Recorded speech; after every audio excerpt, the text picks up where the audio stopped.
Oh, shit, Jeff, I don't ready? know highest scoring. Oh yeah, let's go. Nick, ready? Sure. Had been ready. Ben.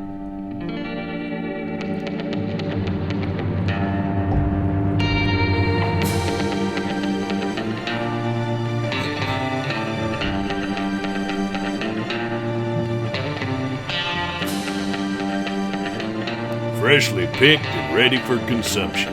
Here comes another round of the Radishcast. Another Radishcast coming in for you. I'm your fearless commissioner and try-hard Mike Fisher, along with me just like every time my co-host Nick Spill stole and Jeff mathematically eliminated Gregory. Let's turn some rumors into facts. Yep. Got Been it. a rough year. Got him. Year. Mathematically. Got him. I'll be there shortly, Jeff, so don't you worry. True. Dude, There's have not some too many. faith. There's a couple other people right around the corner too that aren't too far behind, but Nick has given up all hope. I haven't given up hope. I just want to... I guess I can't set too high expectations here because it doesn't look great for me. that's This is what the year happens of the when you taint. get pounded by 98 points, but My butthole. hey, I've been there. I've been there. I've been there. Oh, I've been living that all year. yes, you have, Jeff. Your resiliency is impressive. Come to the show All right. with a smile every week, though.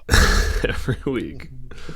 Looking at last week's money, it was an interesting week. Highest scoring player off waivers, so it ended up being Cooley, starting Taylor Heineke. It's funny because I had to call an emergency vote on this because I was going through and I was making this, and when I wrote this into the rules, my interpretation was like a player picked up during the season, like, between weeks 1 and wherever we're at. That's always how I interpreted it. But then as I was reading it, I was like, I guess someone picked up in the preseason was still claimed off of waivers, so that, it still makes sense. So I picked a random person from each division and said, hey, I need you guys to vote on this. Don't look at the players. Just tell me which interpretation you think is right.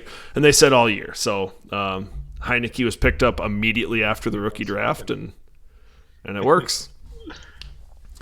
So it'll be the same thing for the trade next week is highest scoring player traded for. It's gonna be the same thing. So all off season counts. Anyone you traded Perfect. for. But so Cooley gets an extra $10 fab to play with next year. So 2 weeks in a row for Cooley. This one maybe not as exciting as $45, but The champ. What's next Coming on week? Is it strong. more fab money? no, next week is $45. Oh, here we go. I'm going in for it, baby. Time to play Allen Robinson, huh, Nick? No, I got Keenan Allen, baby. All right. Well, we are entering the second round of divisional games. Everybody gets to play their division for a second time. So with that in mind, we'll hop into a surprise segment. Divisional Deep Dive. You, you're cool, and you, I'm out. For the divisional deep dive, we're just going to take a quick look back at some of the rankings we had preseason, how we thought these divisions were gonna shake out, and the odds of them finishing like that. So why don't we start with my division? So all of us had me in the lead, and right now it's between Cooley and myself. We I have to can't play hear again. you, Mike. You're getting quieter and quieter. Oh no. That's not good. Can you hear me now? So Well- I could take over here. I'll go through my division real quick. So I picked I can't remember the name of the divisions, but I went with Mike, Cooley, Jordan, and Troy. And right now I think that's exactly how that's sitting. The next division was your division, Nick, and that one I went with Ben. Unfortunately, I went with you going second, but like we were talking offline, that was when you were trading for Zeke and looking like you were going to get it before it got sniped from you. Stank, and then counter offer live, baby. yeah, and then Bastards. Stank third, and then John last. So, kind of swung and missed on John's team. But like we said before, he had potential. It just was a matter of when and if it was going to happen. So then lastly, my division, I had Kamo in front, Tony second, Joe, and then myself. So not too crazy, but Tony definitely taking a hold of that division right now. So can we hear me now? Exactly, especially in that division there. What do you got, Mike? You can hear me now? It's super quiet. I'm not sure. Man. We'll keep pushing through here. How about like now? We're talking about in that last division with Kyle and Tony. I thought Kyle's team was just a force to be reckoned with, but I mean, we saw it. We talked about Arizona, so heavily dependent on Arizona. That has been some issues with Murray being down and Hopkins being out, and that's cost him a little bit. And Tony's looking like a stud with some of those the young wide receivers coming off. Yeah. Last week especially, holy moly. I mean, hopefully that's a good sign to come for him. We didn't really expect at the beginning of the year. We had no idea it was going to end up like that. No, Waddle and even Moore coming on here strong. I mean, man, getting those rookies in there and contributing like that, especially last week, was just ridiculous. So he's got a lot to look forward to, not just this year, but in the future. You guys able to hear me now? Yep. Hell yeah, baby. I don't know how it happened, but I found the issue. So this is the problem. Slowly started tailing off. So I got like 6-7 programs open, like 3 or 4 for recording, the soundboard, like I got all these things open. So I don't know how I hit it, but I found the program in the background where I somehow dragged the thing all the way down. It was at 4%, so you were hearing 4% volume. And it was slow too. It was like it was like just last, and then no more. It almost must have been, like a key on my keyboard or something that was like pressing, and it was just like slowly declining because I don't think I was clicking or anything. But weird. So I barely paid attention to anything you guys said, but I'll go through my picks. Nick was about halfway through his. Oh, okay. No, I wasn't. Go ahead. Go ahead, Mike. Go ahead. I was talking off of what Jeff said. No, yeah, I was gonna go division by division, but I heard Jeff go through his picks, so I'll pop through mine real quick before letting Nick finish or start or whatever was happening. So I had myself, and then Cooley, and then Jordan, and then Troy, which is looking strong. I have the game against Cooley later on this year, which is really going to be the deciding factor in that division breakdown, assuming we both continue to win. Had Benny in his division, which is looking like a good pick, although John could unseat him with a good game this week. So that one will be interesting. I heard you mention, Jeff, that we all have Nick high because we thought he was going to have Zeke at the time. So Nick's my number 2, followed by John, and then Stank at the back. So that division's really up in the air a lot still. So how that shakes out, I feel like is really dependent on this last 3-game stretch here. And then I was the only one that had Tony taking the division for your division there, Jeff, which is looking pretty well locked in, followed by Kamo and then Joe and then Jeff. So pretty accurate there. But yeah, Nick, your division really up in the air right now. Mm-hmm. Very true. Yeah. So I'll my let you finish my up, picks. Yeah, or start one of the two. I don't even know. So for Mike's division, continue. That's a good one. For Mike's division, I had Mike, Jordan, Cooley, and Troy. That George's been dealing with a lot of injuries throughout the year with CMC and then Dak as well. Yeah, I know it's been brutal. So, I mean, who knows how it would have shaked out if they stayed healthy? But Grizz is coming on strong at the end of the year there. My next one was Ben, we talked about that division's up in the air. Me, I thought it was year of the taint. I still didn't even pick myself first in my division, but whatever. Stank, then John, and we were talking about John, so I won't touch too much more on that. And then finally, last division, I had Kyle finishing first, Tony, Jeff, and Joe, and I've been pretty. Hey, Jeff, come on, Jeff. I had faith. Had a rough go with my team here. Ridley going down. I can't play my 3 wide receivers. I think I've got to play them like 1 or 2 times, which has been frustrating. But yeah, that hurts. Jeff, you may be sitting at a 0% for playoff odds, but there is one number that's looking real strong for you, and that is that toilet bowl bye. You've all but locked up the bye week in the toilet bowl. Let's go! 99.5% just another week to get my chance. guys healthy. Time to rest. Yeah. So I'll throw up on the screen some playoff odds that both CBS has as well as my calculated playoff odds. And the reason I throw both of those up is because I also have odds of getting that first round bye and the odds of getting the first round bye in the toilet bowl. So wanted you to be able to compare those to my other calculations so that they weren't so drastically different from CBS's in any way.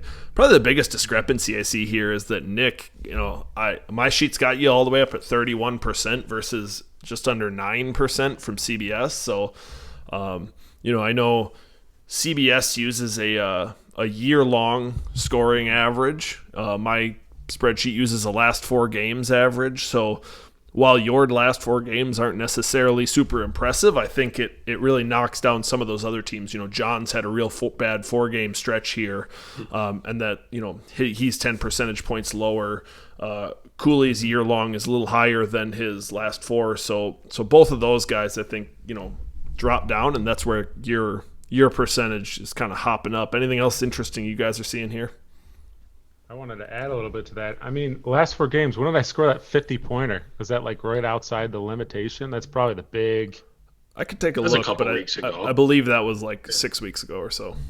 I think so that's too. outside of that's that. probably the reason there's a huge discrepancy, because I scored a big old dump of a... It's ridiculous. Yeah, that was 6 weeks ago, so... John's average these last 4 games is under 100 points versus his on the year is 112, so 96 versus 112. Cooley's last 4 109 versus his year-long 110, so that's pretty close. And then Nick, your last 4 is 104 versus your year-long of 101, so your last 4 is a little bit better. But I think most of that percentage is just coming from the higher odds of you beating a John in this situation. True, yeah, because I don't know how they break it down. Is it like that? Do they go in depth on each game, I wonder, or is it like I wonder who knows how CBS calculates it, but yeah, and I'm not sure on that. I like yours way more anyway, so. Because you're at 31%. 31 baby, 31 baby. Oh, the interesting thing though will be like John, how he's 1 game back behind Ben, and they play each other this week. So you could see a lot of movement here if John sneaks out a win. Tony, I think, has a 2-game lead.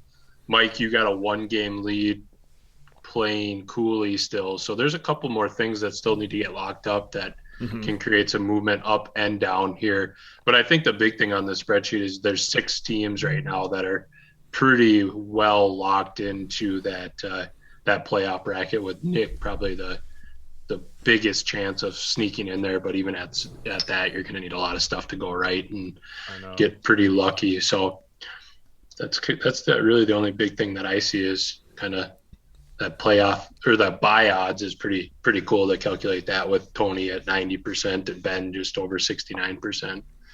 Those are 2 guys locked in up there right now. Yeah, for sure. Again, just keep slowly adding to it. I keep slowly adding, I added the buy, I added the toilet bowl, calculations. The most recent one that I don't have quite flushed out yet is basically the your odds of who you would play in the playoffs. So the most likely odds of who you will end up seeing. So like, for example, I know John and Monroe have about a 50% chance of facing off in the first round, just with how things are, most likely to land the positions they'll end up being in. So that's the only one that really sticks out from that, and I haven't gone fully in depth into that, but slowly adding more and more. Yeah. But all right, with all that out of the way, let's hop into the recap.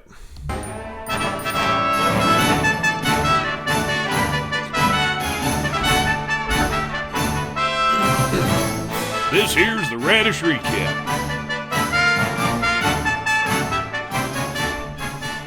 Radish recap. We got the SCLSU Mud Dogs and coaches Joe Harper and Troy Heck taking on Benny and the Jets and Coach Ben Stelzer. The Jets were a 5-point favorite in this one, took the 131-74 win, big time. So all of us picked this one right. Nick, I'm going to throw this over to you. What you got in this one? Yeah, looking at Troy's side, I mean, we all thought that Kansas City-Dallas game was going to be high-powered, high-scoring. No one really did much in that game. Patty Mahomes with only 7.5. I mean, the recipe for Troy winning is either the opposing team having a bad game or Patty Mahomes and Joe Mixon absolutely going off. And throw Pitts in there, too, if you want to. Other than that, I mean, a lot of disappointment looking at his side of the ball, except for Joe Mixon. He continues to be a stud. So, yeah, Joe Mixon just getting an incredible amount of carries, 30 carries in this game. No targets, no receptions. So that's interesting to see. You know, they're not going to have a positive game script every time. So, you know, you can't expect that exactly to happen, but, you know, they're going to him often, especially in a game where they have a lead. So, Jeff, I want to throw over to you. What about Benny's side of the ball? Yeah, a big one is that Packers versus Vikings game with Rodgers and Cook. You know, you got a lot out of Rodgers there, over 33 points, and then Cook over at that 21 points. But even so, you know, James Conner just continuing to stay hot with the touchdowns. I think he's at, I forget, it's either 12 or 13, one of the two, but just a phenomenal run that he's on. And then Diggs, too. He had not a lot of catches, not a lot of yards, but found the end zone twice. So, you know, Ben put up 131 points and had a couple pretty high contributors, you know, mostly being Diggs, Cooks, and Rodgers, but just another consistent win for him. And, you know, I think there's room for him to even improve on this. You look at like Boyd and Gesicki and JD, those guys had pretty average weeks, and they're so involved in all of their teams that just there's a lot of room for Ben's team. I like what I'm seeing out of it. Yeah, this was one of the most involved weeks Boyd has had. So Ben's got to be a little excited about that. I know as the T. Higgins manager, I'm not very excited about the other end of it, but you know, part of that may come from game script. Part of it might come from, you know, a lot of different factors. But no, yeah, good week for Ben, putting up 131. You know, during the bye week stretch is always impressive. So. Yeah, it's going to be curious. You know, Kyle Pitts has been pretty disappointing, and I know New England's a good defense, but ever since Ridley hasn't been there, he has not, you know, really been able to take advantage of defenses very much. And I wonder if that's just they're doubling them and putting more emphasis on it or what. But yeah, as soon as he went out, it's been kind of just shut down. Even Matt Ryan, so to speak, too. Yeah. All right, moving on to our next matchup. We got Grizzly Adams and Coach Alex Cooley taking on Old Man Joe and Coach Joe Thomas. Grizz was the 16-point favorite in this one, took the win 114-74. Nick had some faith in Old Man Joe, and it did not pay off in this one. Another rough game from Joe Burrow. He has been on a bit of a cold streak here. 7 points and then the bye and then a 9-point game. You know, he was lighting it on fire before that. You know, really cooled off here. Montgomery's been getting crazy work. You got to be happy with that. Carter hurt. He's going to miss a couple weeks here, so Joe won't have him moving forward. But Miles Sanders had a solid day, so he'll be able to slot him in there. You know, shouldn't be too much of a problem.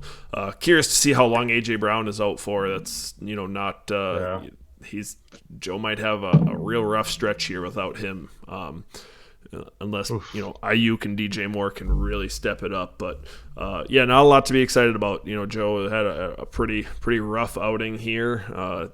Dropping him looks like the lowest scorer on the week, so not ideal. Nick, I'm gonna toss it over to you. What do you see on Cooley's side? The Heineke, the money play. I thought he was Heineke, but 23 points. You got her going there. I didn't watch that whole game. Zeke came back into that Dallas game, right? Yep. Yeah, okay. Pollard with 8 points there. Johnson, decent game. That was pretty high scoring, that Pittsburgh and Chargers game. I guess you could assume that, but then Devo. I don't think it had that much, though. No, I didn't think so either, because Pittsburgh supposedly has a decent defense, but they're missing a couple guys, right? They didn't have Hayden or Minka Fitzpatrick. They were down. TJ Watt, I think. Oh yeah, Bud TJ Dupree. Watt, yeah. They were missing a lot of guys. Makes sense. Hey, Renfro, I said he wasn't going to get a touchdown. Looky there. There you go. And that's probably what his games the last couple of days or couple of weeks would look like if he doesn't have a touchdown. So, yeah, a floor play for sure. Mm-hmm. And Deebo Samuel with 8 rushes, only 1 target. That's really a really interesting line from him. They basically used him as a running back with Elijah Mitchell out, and barely looked his way in the passing game. Not that they had to in a blowout win. Jeff, anything else you've seen in this game? Not a whole lot. That Jordan Howard injury is something to keep note for Joe's team with Miles Sanders there. I know that Eagles offense is going to trend to being more of a running team, so it might be a little bit of clarity there for him to get more rushes, but not too much. I mean, it was just a good win for Cooley. Didn't really have to do too much with Joe scoring that low of points, but another win's a win. That's all I got. Absolutely. Moving on to our next matchup, we got I Am Left-Handed and Coach Kyle Monroe taking on Archduke Fish and Coach Mike Fisher. Lefties were a 2-point favorite in this one. Nick did not have the faith, 127-110. I pulled it out. Jeff, I'm going to toss it over to you first, give you my side of the ball. What you got? You want me to take your side of the ball? Oh, I do. Duh. Oh, I do. Well, I think you got to start with obviously JT and just the monster outing he has. Share, Mike, share. Yeah. Pittman needs some. Oh just man, rude. That was just an amazing performance. Every single time it looked like they switched to that game on red zone, he was running it in or catching it for something, and just a dominant performance. And Mike, you were a little nervous, I think, with being down 28 going into that late Monday night game with Brady and Evans, but they single-handedly, and Barkley for that matter, they single-handedly pulled that out pretty easily for you. So you got to be happy with what you see there. And Evans, I saw him limp off. I'm imagining he probably came back into the game. He doesn't have an injury tag on him right now, but solid week. I mean, scored another touchdown, continuing his streak on there. So you can't bank on 51 points out of JT, but the last couple of weeks, I mean, you could basically slot him in for 20 plus. Yeah. So it's going to be. And it's funny because that Mike Evans, I'm still waiting to hear something on that, but I looked it up. I was trying to figure out if anything, and no one's talking about it, but he limped off the field looking like he had a knee injury, not a good one, 3 different times, and then was in on the next play. I'm like, what is happening right now? He didn't miss any plays, but looked like he was just in pain, limping off. So I don't know if something deeper is up there, but they kept going back to him in a game they were winning. I can't imagine they're playing him if he's actually hurt. So Nick, throwing you over to Kyle's side of the ball. What you got there? Well, some decent scores here. I mean, going back to your side real quick, if Taylor doesn't put up 51, you're kind of hurting, to be honest with you. Mm-hmm. It might have been would have been a way closer game, but Waller getting that 116 yards, no touchdown, 15 points. That's got to feel good, getting them back rolling a little bit. Freeman surprising outing here with 17 points with that rushing touchdown. I can't say I watched that game too closely. Baltimore, Chicago. You didn't miss much. I know. I don't think it never would. Red Zone didn't even turn it on because they were never in the freaking red zone. Yeah. That's all I really have there. Hill and Chubb doing their Hill and Chubb things. Chubb, 21 points here against that crappy Detroit Lions team. I thought that was going to be higher scoring, to be honest with you, but on Cleveland side, not just one way. Yeah. The Freeman touchdown too is late in the game with a minute and a half left. I thought they were going to be all going to the air. I was actually hoping for some Rashad Bateman love, and then they give him the rushing touchdown after a Sammy Watkins bomb. So a little disappointment out of Bateman. Thought maybe without Marquise Brown there he'd step up, get a couple extra targets, but Lamar not being there, that offense was just totally different than anything you're going to see the rest of the way. So it'll be interesting to see what he looks like with Lamar back there. A guy that can actually deliver the ball a little bit better. So definitely. CeeDee Lamb doesn't get that early concussion, not that he's going to have necessarily a 20-point game to make this, competitive, but, him getting hurt early didn't help Kyle at all. So, moving on to our next matchup, we got the Ticklers and Coach Nick Stoll taking on the Aaron Rodgers football team and Coach Tony Fisher. Football team came into this one as a 10-point favorite. I thought Tony could pull it out, and he takes the 182-85 victory. Just a massacre. Barely, bro. just snuck it out. Yeah, but almost got it. I was close going to that second set of games. It was real close. Then Eckler pulled away. It was brutal. All you needed was like 120 out of 3 players for Monday night. You'd have been good, but 50, 30. It would have been fine. Doable. Yeah, no, Russell Wilson, you is almost got to be delegated to the bench at this point.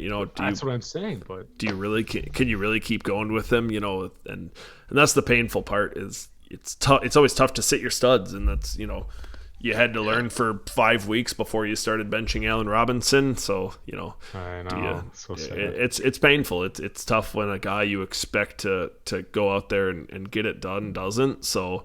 That hurts. Mark Ingram, if this injury is something serious and Kamara stays out, you're going to be hurting at the running back spot down the stretch here. I don't think Pittman has a game like this again. I think he's going to bounce back. It's tough when every time they hand the ball off, it's a touchdown. So that doesn't help. Share. But good performances out of Godwin and Allen, Keenan Allen. Both of them are continuing to play well. Not a whole lot else to talk about there. It could have been better, but a couple of bright spots. Jeff, I'm going to toss it over to you for Tony's side of the ball. Talk about this outpouring.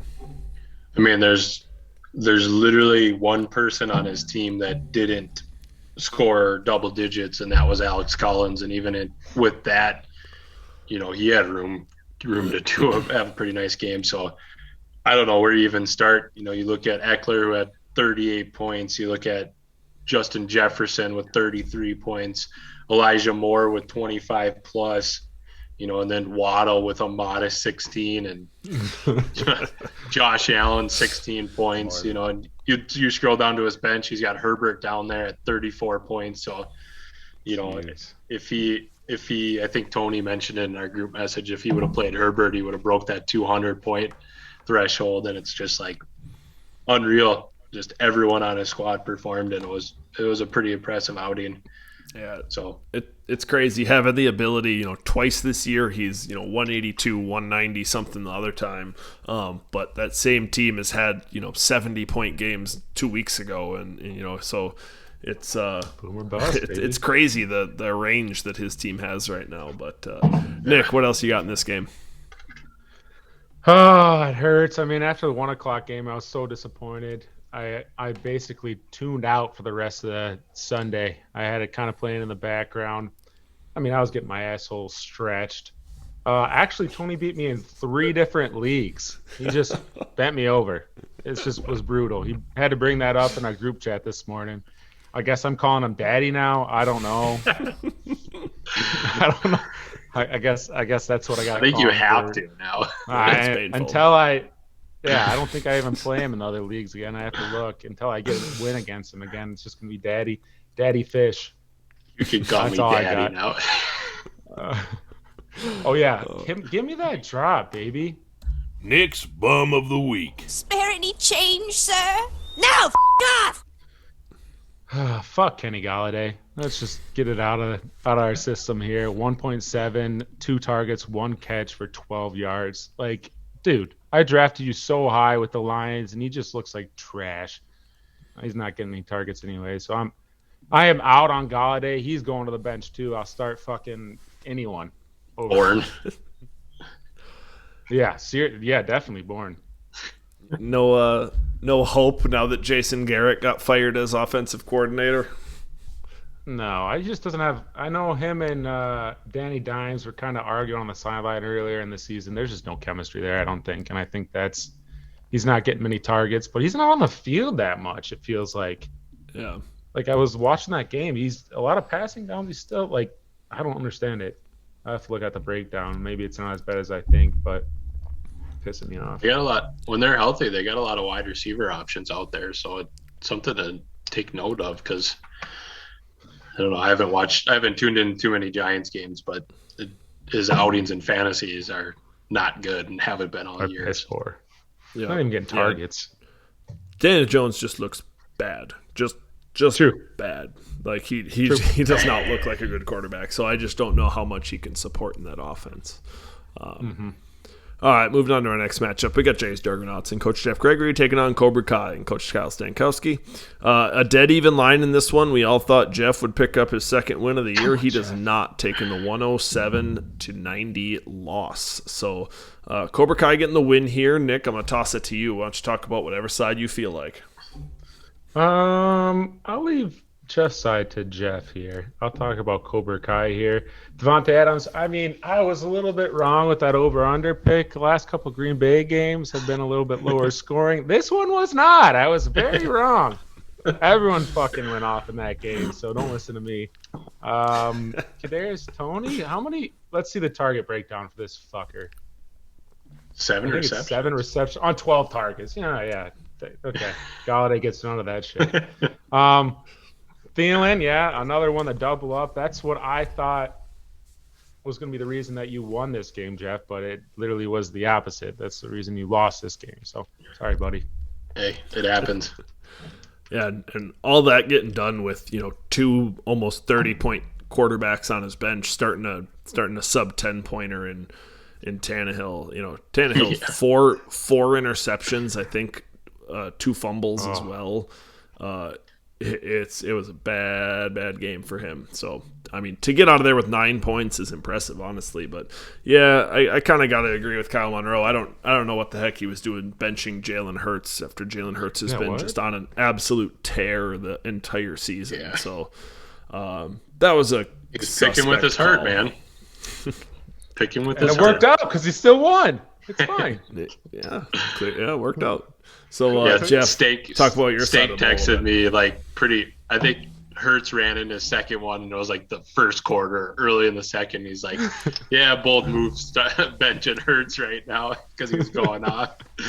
I was smiling like, well, hopefully it'll happen. Give me a chance. But, yeah, it gives me a chance. But no, you look at my side, starting those 2 Patriots running backs, I was hoping for one of them kind of to take a little bit more of the lead, and what it looks like is like a 50-50 split right now. So that's going to be a tough one going forward. I almost have to, I think, play both of them just because I don't know which one's going to get the goal lines at this point. But I liked what I saw out of Tua. It was the right call from a quarterback standpoint. He hasn't looked terrible these last couple of weeks, so that's encouraging. And McLaurin and Mooney, Mooney actually looks pretty good in that Chicago's offense, and last couple of weeks has looked pretty explosive, finding the end zone a few times here. So positive stuff there, but disappointing. And, Raymond, with Cooper going out, that's a tough spot to fill right there. Oh yeah. So when we were picking that, I think we were all thinking that Cooper was going to play, and I don't know if he would have got, what I need 17, but I think he would have put, 10, 11 up like he normally does, and it would have been a lot closer. So, but it is what it is. Don't look. I don't want either of you to look at this. So, Darnell Mooney, 5 catches, 121 yards. How many targets do you think he had? I already know. Nick? You already know because you already looked. I bet it's pretty high. Allen Robinson wasn't there. 9? 16. God! 5 catches on 16 targets. Wow. No A-Rob. I don't know if that's a good thing or a bad thing. I like the targets, but 5 catches. That's rough, especially because his 60-yard touchdown was a screen pass. So it's not like, if you take that one, even if he gets tackled at like a modest gain there, then he's, it's a totally different game. But yeah, it's just that was just crazy to me. What do you think of just now 16 targets? Yeah. What do you think of Dalton being the quarterback this week? You think he takes a dive, or you think it hurts him? Or I don't think it really does much to him, because I think they both throw a deep ball that's just as good. And I don't know. So far, so far the Bears have switched starting quarterbacks for injury and back and forth, and every single time I hear someone say that it's either good or bad for the receivers, and it never seems to matter. They just don't do well and aren't consistent. Like it just never seems to matter. So I'm going to go ahead and side with you, Jeff. I don't think it matters. Yeah. It doesn't matter. It doesn't. All right, moving on to our last matchup. We got Ball His Life and Coach John Lamers taking on Lick McCaffrey-Medak and Coach Jordan Chartier. Ball a 20-point favorite. We thought his team was going to do something, and it didn't, but he managed to sneak out an 84-78 win here. As I'm pulling up the game right now, some things I just know is, Chase Claypool was kind of up in the air whether he was going to play or not, so I'm sure that factored into Jordan not wanting to wait until that Sunday night game to find out, and then not having a pivot option. And that, right there was the difference. If he's able to play him instead of Gabe Davis, that's the win for George. So it was a tight game, and really, really, I mean this, John did not deserve to win this game at all. There was just so many things that went just right for him. That was the difference in this game.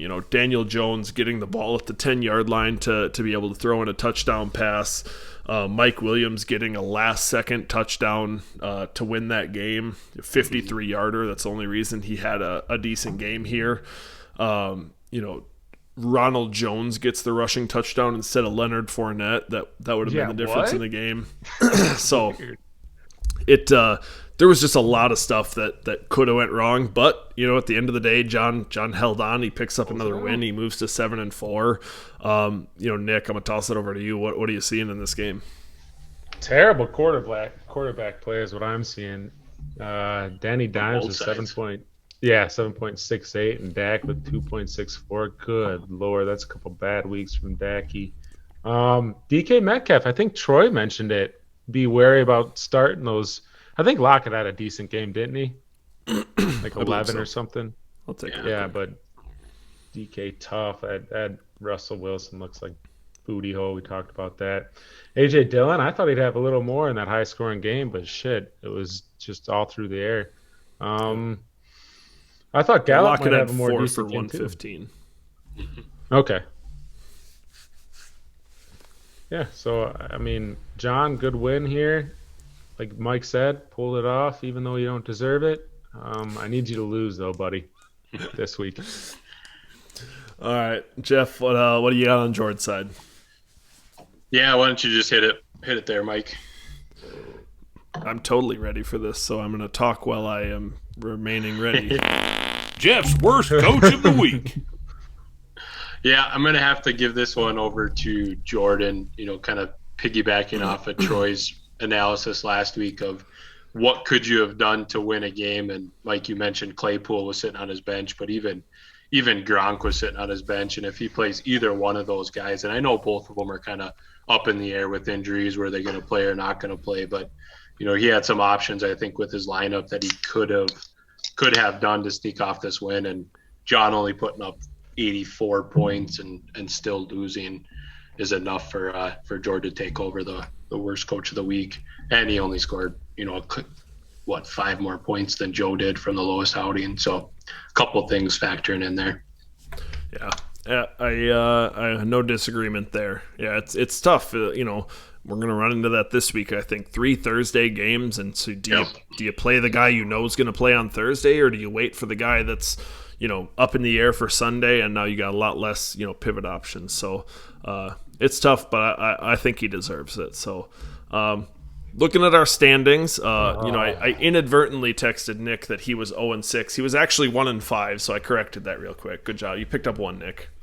Did I? Who did I get? Yeah, you had Benny up top. Oh, good. Whew. So Nick had a 1-5 week. I could have just stolen that one from him, but I have honor. Oh, easily. I have honor. So Nick with the 1-5 week. I was 4-2 on the week, and Jeff steady Eddie, 3-3, right in the middle. But that does bump me one game above Nick. Jeff is sitting a half game back from Nick, so a tight race, but the ring is on pace to stay put. Still the last plenty 2 of time. weeks. What's my record the last 2 weeks? 2-10. Bad. Oh my God, I suck. Dude, you're giving us a shot. You just wanted to let us come back, keep it close, keep the viewers interested. Fuck this shit. It's noble of you. Not a great couple weeks for Nick. You really got to turn it around. So it's a tight race coming down for the coveted host ring. So with that all out of the way, let's hop into the matchups.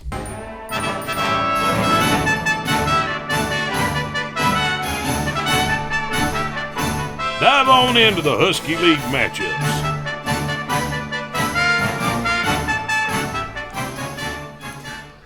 Husky League matchups. We got the SCLSU Mud Dogs at 3-8, taking on Archduke Fish at 7-4. The Dukes were originally a 40-point favorite when I looked at this, but that was not factoring in any quarterback for Troy. So we got a 25-point line, and so still substantial, but a little more reasonable. So 25-point favorite am I. Nick, I'm going to toss it to you first. What you got here? Tough one here. That's a huge line. I mean, he doesn't have Patty Mahomes. We saw what happens when he doesn't have that recipe for trying to get a win, and I don't think you're going to fall off here, Mike. Jonathan Taylor against Tampa Bay, pretty tough. He's projected 19. 51 last week. Okay, that's reasonable, I guess, then. Against Buffalo, too. Yeah, that's true. I'm going to take you here, Mike. I mean, even though that's a tough matchup, there's just not enough on Troy's side to make me feel good in any aspect of it. I mean, no Patty Mahomes. It just you're pretty much better at every single position. I mean, Kittle and Pitts. Pitts has got a little bit of a favor here by a point, but I don't even know if that's the case with San Francisco going against Minnesota. So Barkley have a better game against Philly too, I think, is next game back. So, I'm taking you to cover that huge spread. Yeah, and I think I agree with you on Barkley, and I'm actually excited for Kittle. You know, he's had good games the last couple weeks, mostly because of touchdowns, but they've been in blowout wins where, you know, they haven't thrown the ball at all, right? He gets 4 targets in a game because they're just up so big. So I'm excited to see him in what should be a more competitive game, see what he does there. Melvin Gordon got a solid matchup against the Chargers here. They're not a very good run defense, so I'm hoping that Denver didn't decide to use the bye week to fully transition to Javonte and they continue to split. That is my concern there, but I have to imagine they're just going to keep the split all year and then, you know, move on from him in the offseason. Like the Saquon play, I would have been concerned about Jonathan Taylor against Tampa Bay, but I was concerned last week and it seemed to work out okay. A cool 51, It's measly. Yeah. You know, definitely a little bit of a sigh of relief not having Mahomes and Christian Kirk on the other side of the ball. That's gonna hurt the Mud Dogs here. So, or just make it that much more embarrassing. But I'm gonna take myself to cover here. Jeff, how about you? Yeah, I'm gonna pick you, Mike. You guys did a pretty good job running down your side of it, and like you mentioned with Mahomes out, I just don't know what Wilson's gonna have for his quarterback play coming off of a 4-game absence there. And Wilson, you know, he had ample opportunity as the lead back for the 49ers this last week and didn't do much with it. Now Mitchell's going to be back, it sounds like, and you know what is that going to look like? So I think you just got too much over here, Mike, and your guys are more proven. They've done it. You know, that Tom Brady Mike Evans matchup has been sneaky good all year, and it's going to continue to be good. So without a doubt, yeah. I like that line. You know, 25 is a lot, but I think you get this pretty easily. All right, moving on to our next matchup. We got Grizzly Adams at 6-5, taking on Lick McCaff and Medak at 4-7. Grizz is a 7-point favorite in this one. Jeff, I'm gonna toss it to you first. What do you got in this one? I really am torn on this one because I think 7 points is a very good line for this. You know, Lamar Jackson's been kind of sick, I think, and you know, I have no doubt that he'll probably play and he'll play really good. But I'm going to go with Jordan on this one. I like the McCaffrey. I think he's fully back. He's looked really good the last couple weeks. I think we're just waiting on one of his breakout games here. The only thing that really scares me, and I don't know what Jordan really has for an option there for his wide receivers, if he hasn't said it or not, or if he would slide Sutton in there and even Claypool in there and kind of take away some of those other guys. But I'm not sure what he's going to do at the tight end spot. He's probably going to throw Gronk in there. He's got Gronk as the option if he's feeling healthy. Yeah. So I think Jordan's lineup isn't set yet. I think there's some moves that he's got to consider.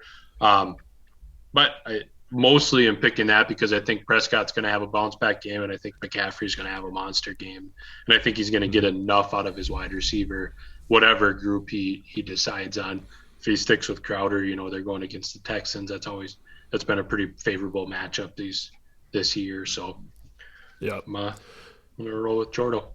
Yeah.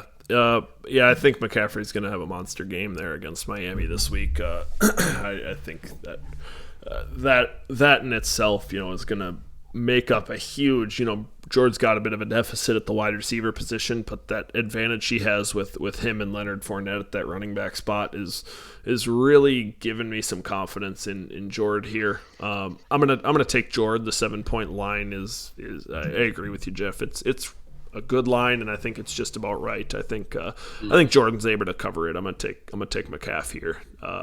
Nick, toss it over to you. What do you got? Maybe talk through Cooley's side of the ball a little bit. Yeah, it's tough. I was thinking about taking Cooley. I mean, he has such good matchups here. You got Debo, San Francisco against Minnesota, over under 48 points. You assume that game's going to be pretty high scoring, and Debo is just always involved. Deontay Johnson coming off another good game, and they're going against Cincinnati. Another one I think is going to be high scoring. It's tough. Tampa Bay versus Indy. Indianapolis is one against opposing running backs, and then Rojo seemed to take a touchdown last week. I don't know if that's a trend or a one-off kind of thing. It makes me nervous, but you were talking about Claypool. You can slip that back in there for Davis here, and maybe Gronk in there in the tight end. I didn't think about that prior to. I think I'm going to flip over to Jord, knowing those details, assuming he does that. Yeah. But yeah, it'll be a close one. Yeah, sweep for Jord. Just some curiosity. I'm peeking at the top of the screen here, and we got the passing rank. Cooley's got the number one rank from his quarterbacks. Rushing rank dead last at 12. So just not been getting much from the quarterback from the running back this year, but it's been working out okay from him. So just interesting there. His receiver is second in the league. So a lot of firepower on that side. So how important are those running backs? But all right, moving on to our next matchup. We got I am left-handed at 7-4, taking on Old Man Joe at 4-7. The lefties are a 6-point favorite in this one. Nick, you get it first. What you got? I think Old Man Joe coming off a pretty brutal game. I think I got to go with the lefties to cover this 6-point spread here. Zeke should have a pretty big bounce back game. I think that whole Dallas offense will against Vegas. Chubb's still going to be a stud. Is Hunt out again? I don't know when he's coming back. I have no idea. I think it might potentially be this week. Yeah. Ooh, but it's been 5 or 6 weeks. He's not going to jump back in and take the normal Hunt workload that he has. You would think, at least. Hopefully Patterson comes back for him here. Being out the last 2 weeks, what does he have? An ankle? Is that what he has? Yeah. Sprained ankle. Questionable. Hopefully he's back. I don't know if you guys know anything. I know it's only Tuesday right now. I haven't heard anything. Nah, me neither. Odell, is that right? He's starting Odell and Jefferson here? Yeah, he's got two. Right, Hopkins and CD's probably Hill, both on bye. CD out, Hill and Hop on bye. Yep. Oh man, I can't pivot here. AJ Brown, is he definitely out? Or is it just looking slim? I don't know. Yeah. It is Tuesday. I don't know why I'm asking all these questions. How the hell do we know it's freaking Tuesday? I'm still taking the lefties to cover here. It's kind of sucky looking down at his roster. If some things bounce the wrong way for him, It'd be really tough. Patterson not in there. I don't even know who he throws. Yeah, I'm still going lefties though. Easily, maybe. Mm-hmm. C.D. Wilson. Yeah. He could maybe go with him if he really wanted to get risky. So, yeah. Oh, Jeff, how about you in this game? I had Joe written down, but I like the swaps that Kyle did since I last looked at it. I don't mind Odell, and I don't mind the Van Jefferson play. Like a Rams versus Green Bay, I could see that being a pretty high-scoring game. The over-under is 48 points. So, we'll see what it turns out to. It could be a throw it around and sling it. And I think those two guys, another week for Odell, learning that system, getting involved with Stafford could be potentially pretty good. So I'm going to go with Kamo. If Patterson plays, it's going to be a huge boost for him. And then, his two running backs, I like those guys more than Montgomery and Sanders this week. And yeah, I think there's just enough there for Kamo and a 6-point line. With what Joe's been putting up the last handful of weeks, I think Kyle can get over that threshold, and so that's where I'm going. Yeah, this one's painful for me. Mike's against the expert's pick. Are you gonna listen to a big dummy, or are you gonna listen to me? I didn't necessarily know I was gonna go with Joe coming into it, but I got to. Montgomery's got a good matchup against Detroit. Miles Sanders a good matchup against the Giants. So although I love Zeke and Chubb this week, especially Zeke, if CD's out, Amari Cooper's out against that Las Vegas D that Joe Mixon just ate up, like Zeke's gonna have a game, and I have no doubt about that. If he stays healthy, yeah. I just think that Monty and Miles Sanders have good enough matchups that they can weather the storm there. Ayuk with a great matchup, DJ Moore, Cam Newton's been good for that offense so far. I don't necessarily think that keeps up forever, but he's still relatively novel. People don't have a lot of tape on him in that offense, so I think maybe DJ Moore continues to thrive. And I already talked about with Melvin Gordon the good matchup against the Chargers, and Javonte I think is even more so going to be the benefactor of that good matchup. If worst case scenario they continue to split, best case Javonte starts to eat into that a little bit, and I think that's totally possible. So I'm going to go with Joe here. The losses that Monroe's having to deal with right now I think are enough that I think Joe could have his number. Joe beat him week 3 of the season, so had the early upset on Monroe already. So I think he could pick up another one. So I'm go with Joe here. Big thing is going to be that AJ Brown if he's in there or not. That'll be huge.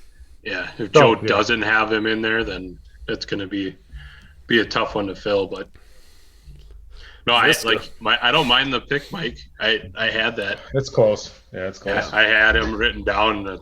I pivoted at the end. So if he's swapping AJ Brown for a Laviska Shenault or a Traquan Smith, I feel a lot worse about it. But we'll see what happens. Moving on to our next matchup, we got the Taint Ticklers at 5-6 taking on Cobra Kai at 5-6. Cobra Kai is an 11-point favorite in this one. Realistically, the team that loses this game is pretty out of the hunt, and the team that wins is got a decent shot to, well, not a decent shot, but has a shot still to break into that playoff picture. Nick, it's your game. I'm gonna toss it to you first. What do you got? I got to pick myself to cover that because I need a win here. I'm not super confident about this at all.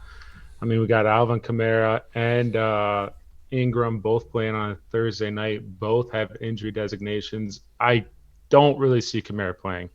I can't see that. I don't think that's going to happen on that short week. He wasn't ready last week. I think it's going to be more of the same here.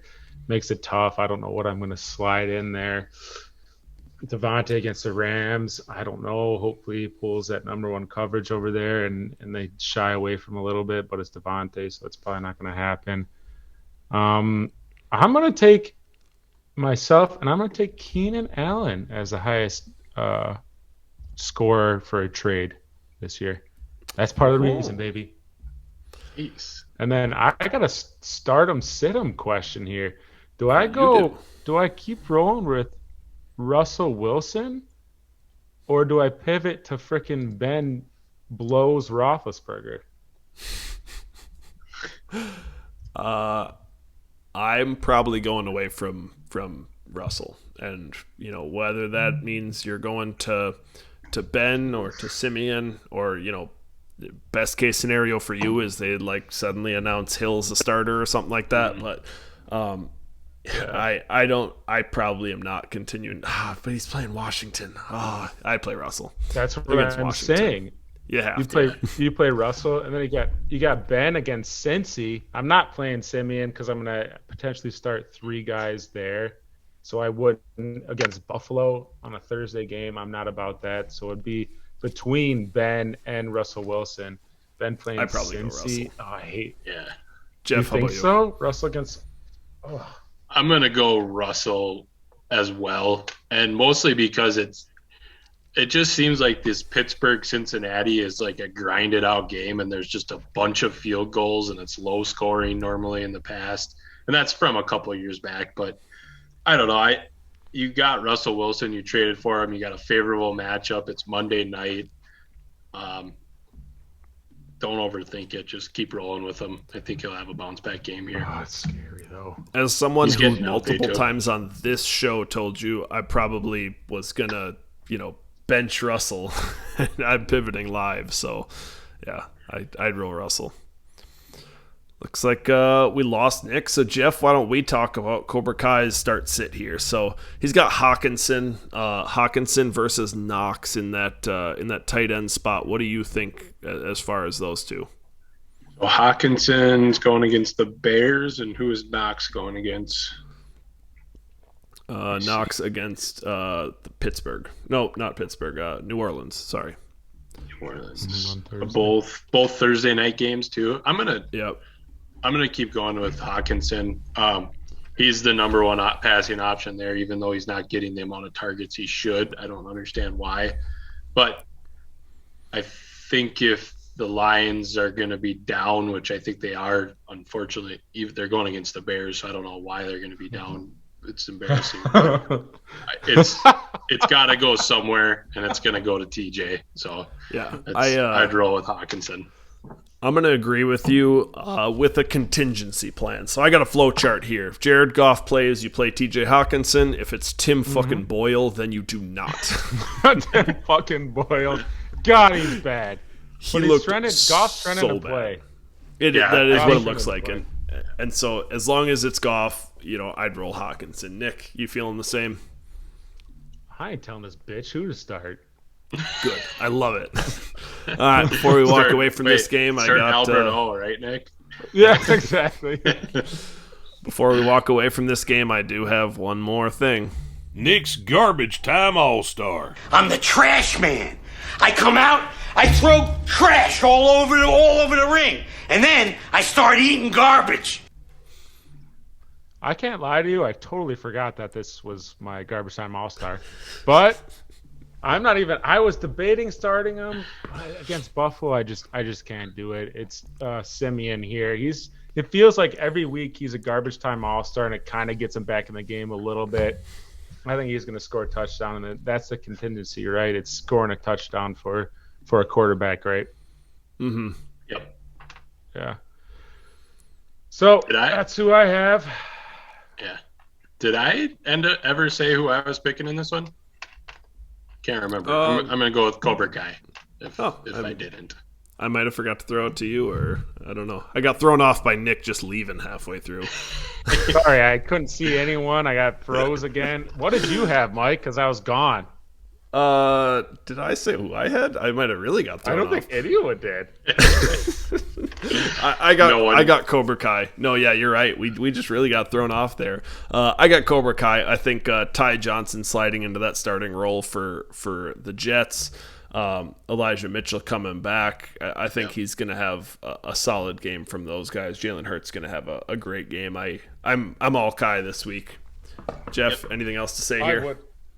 Nope, I'm all Kai as well. I like that Jalen Hurts. Hopefully he's learned his lesson last week and he just keeps rolling with his big dogs. And so that's Devontae Adams going to eat again no matter what. So, yeah, there's enough there for Cobra Kai to win this and cover that spread. I think so too, but I got to pick me for confidence-wise. All right, moving on to our next matchup. We got Jay's Juggernauts at 1-9, taking on the Aaron Rodgers football team at 9-2. That can't be right. 1-10 for Jugs, 9-2 for the football team. That can't be right. Football team is I read what's on the prompter. Football team is a 24-point favorite here. I'll lead us off here. I got to go with the football team here. I think they cover. New England running backs are going to have a good day, but I don't see how you could pick one, so I think you have to pick both of them, and I think that kind of limits it. Even if one has a great game, you're still, it's like two average games. So that hurts. Jalen Reagor having to start without Cooper out there, that's going to hurt. So yeah, I got to go with the football team in this one. I got some confidence in them, and you know who else has confidence? On lockdown. Well, here's Travis. That's got the picks on lock. So this is Travis's lock of the week. I know we were kind of rushed last week, so I left Travis's picks out, but just the lock this week, not every game. So Travis has got the football team pretty well locked in. So Nick, I'll toss it over to you. What else you got in this one? Yeah, I got Tony here to cover that line. His team coming off a 182-point outing. A lot of confidence in those young wide receivers like we talked about earlier. Jeff, I think, like we talked about with those New England, it's floor play. I mean, it's not going to be a high ceiling, take it from each other. Mooney should have a decent game against Detroit. I could see that game being pretty low scoring. I mean, the over-under is 41. It's tough. I think Swift is going to have a phenomenal game. Just crazy game. So, and yeah, I mean, you just don't have enough. Jeff, sorry. No. Jeff, how about you in this one? I am also going to go with Tony this week. Tony's team is just... That got Nick, apparently. This is the one time. It's the one time Jeff doesn't pick himself, and it's a fucking 24-point line. So think about my overall record is 30-36. If I wouldn't have picked myself a lot of those times, I probably would be doing a hell of a lot better. So I'm just looking at Tony's team, and it honestly scares me. So, I'm just hoping he doesn't put up 185 or whatever he did against you, Nick, and it's not a 100-point blowout. So there's just way too much firepower on Tony's side of the ball I can't compete with that. So my team is banged up. I'm missing a couple key contributors, and Tony's team is just rolling like crazy. So I'm taking the football team for this one. It's interesting. Tony has the best record in the league and has the 11th schedule difficulty. So is that an easy walk or is that a difficult walk? Do you guys know? That's an easy walk. Yeah. So he's got So he's had the easiest schedule leading to that that record. Yeah. I just flipped over to mine just to see, but yeah. So. Yeah. Easiest strength of schedule leading to that record. So, once playoffs come, does it continue? We've seen him have the 180 pointers. We've seen him have the 70 pointers. So, that'll be interesting. But, all right, moving on to our last matchup. We got Ball is Life at 7-4, taking on Benny and the Jets at 8-3.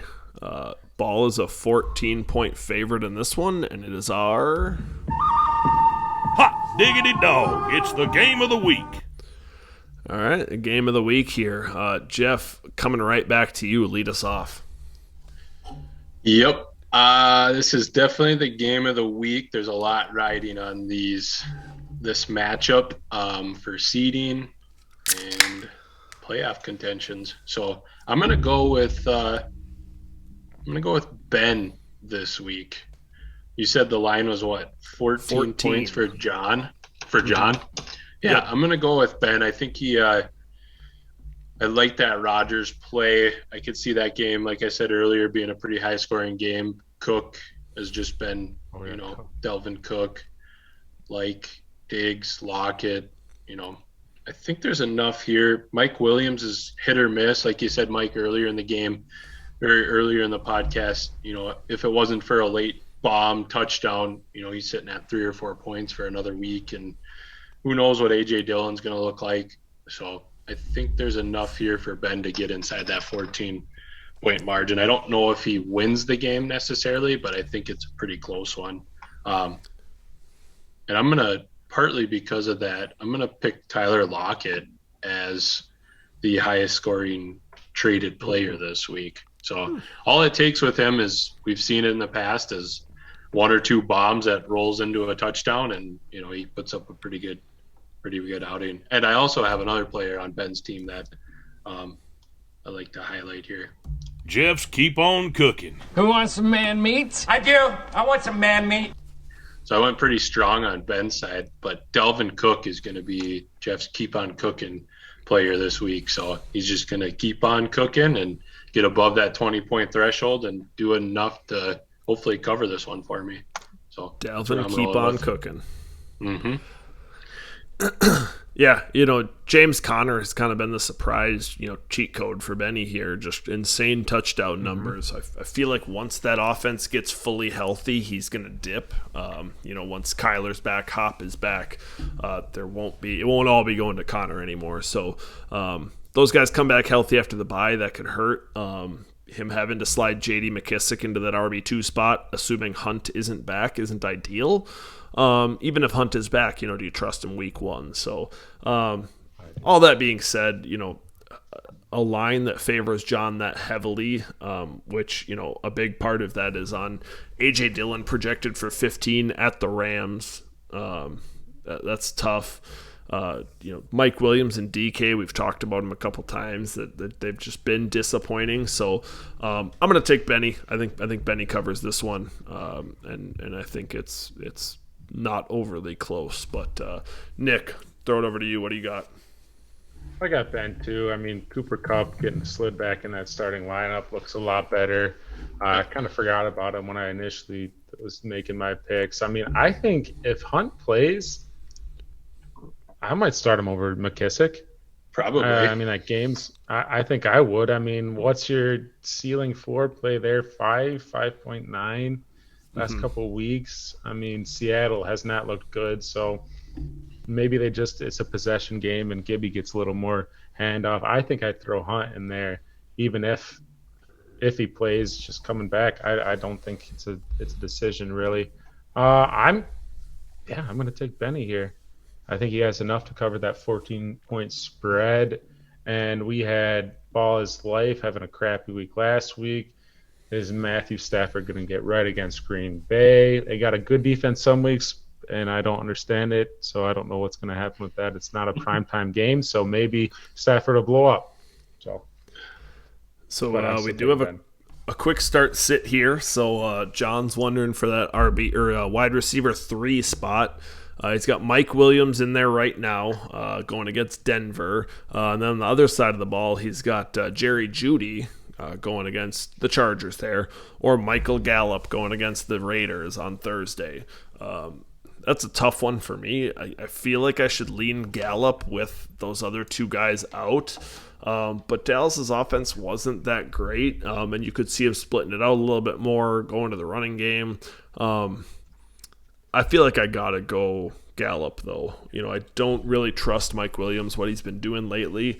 He could make you look stupid by having another, great, bomb touchdown catch, but I just haven't loved that. And I think the Chargers defense is good enough for me to with similar options go away from Judy. So I'd probably go Gallup here. I don't know that that's a slam dunk, but I think that's what I'm thinking. Nick, toss it to you. What are you thinking this? Yeah, that's really tough. That Judy target share when everyone was out, I think Gallup had 10 targets. Judy had 9 last week. And what did Mike Williams have? He just had that long bomb touchdown to really save his day, right? 6 targets. Yeah. I think I got to go with Gallup again, peppering those targets. I mean, they looked bad last week, but I think they get right against Vegas here. And if there's not really any other options, they're going to continue to pepper Gallup with targets. I know you're talking about the running game wise. I still got to go Gallup. I think that's, the safest bet maybe. The highest ceiling play maybe Mike Williams, but do you need that this week? That's just something for John to decide here. I think he does going against Ben. Ben's a pretty high scoring team week in and week out, but I'm in the same boat as you guys. This is the week I think that that Dallas offense slings the ball around. Gallup's the number one in there. He's pretty much the only one that was there last year that has any kind of good chemistry with Dak. So I think you roll with Gallup.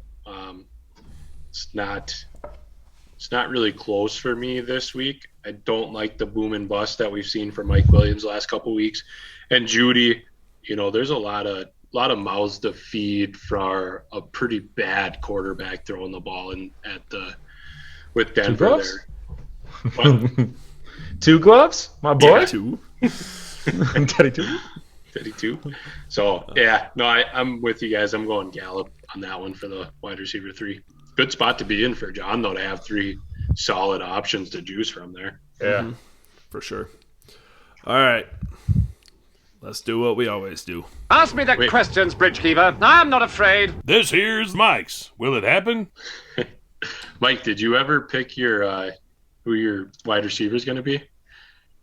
Oh, it will. No, I'm just kidding. It will not happen. Too late. We already moved on. Not wide receiver, but traded for it. Oh yeah, traded for. Oh sorry. No, I didn't. I was busy hosting the show. I didn't pay attention. Mike, will you? It will not happen. He'll get back to us with that. Yeah. I'll pop it off after the shut up babies. So let's restart that. Thanks, Jeff. It's the first time we've ever ruined that segment. Ask me the questions, Bridgekeeper. I'm not afraid. This here's Mike's. Will it happen? So we spent a lot of time in the beginning of the cast kind of talking through preseason ranks, current ranks, standings of that sort. Right now, Ben and Tony have the first round buys. Mike, will that stay the same or will that change? It will not happen. That was Mike. Got him. Will it happen? Will not. Yes. No. There's supposed to be 2 options. You decide to give me neither option. What did I say? I have will both Tony and Ben secure the first round bye. The way you worded it was like will that or I don't know. I'll have to listen it back, but it was not a will or won't. It was so will they or won't they? Will they or won't they? Worst will it happen ever. Shut up, baby, I know it. Shut up, baby, I know it. Absolute guarantee. Will or will? Little rusty from missing last week. Apparently. All right, I'm gonna lead us off on the will or the guarantees. So 3 Thursday games this week. The Thanksgiving games. At least 2 of the 3 of those games are gonna hit the under. Low scoring Thursday games. I got. Shut up, baby, I know it. Nick, tossing it to you. What you got? This is a bold one. Really bold. I think Goff starting here. Lions pick up that first W of the year, and it's the first W on Thanksgiving since 2016. Shut up, baby, I know it. Ooh, doggy. All right, Jeff, what you got? I got Tony's missed out on a couple big Herbert games, but this week my absolute guarantee is that he won't, and Josh Allen will outscore Justin Herbert. Shut up, baby, I know it. My highest scoring player traded for is going to be Zeke this week. But, all right, with all that out of the way, thanks for joining us. Good luck, everybody, unless you're playing one of us. Have a good one. Webster's Dictionary defines radish as a swollen, pungent-tasting edible root high in potassium, which can help lower blood pressure. Or more importantly, 3 guys spitting nonsense and talking about fantasy football. Add salt and pepper and chomp into another episode next time. See y'all later.